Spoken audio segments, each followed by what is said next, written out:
Xin chào các bạn, bây giờ là mình đang hiện tại là ở trong xã Du Già nhé. Xã Già Du, đây, họ đang tán gái đây.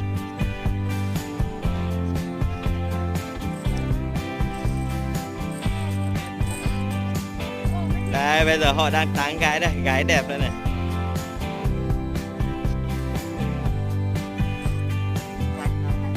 Đây.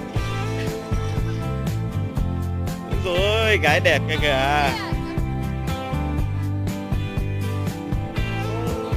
Đây. Có một cặp ở đây rất là yêu thương, đang đi cùng nhau.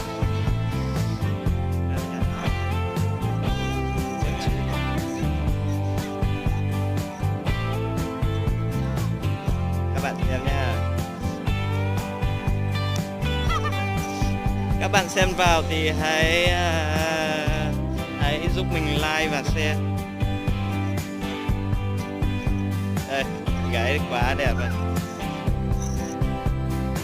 Nếu ai muốn tám thì hãy nhờ click của mình và mình sẽ có số điện thoại vào.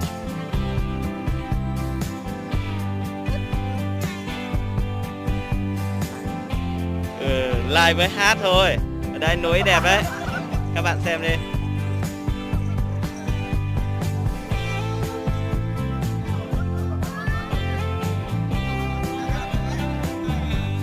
Đây, hôm nay là ngày hơi mưa một chút cho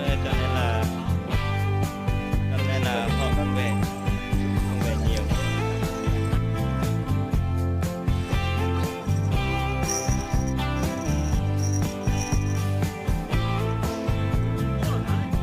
Đây, gái đẹp đấy.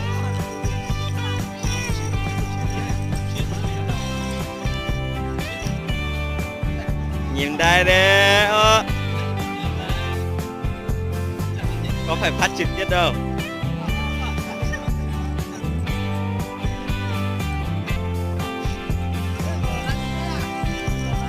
Nhá vâng ạ.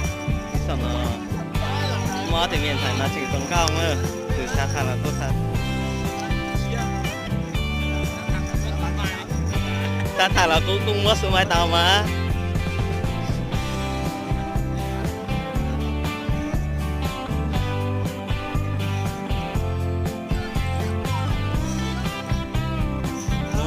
Nông chỉ lòn nà nữa.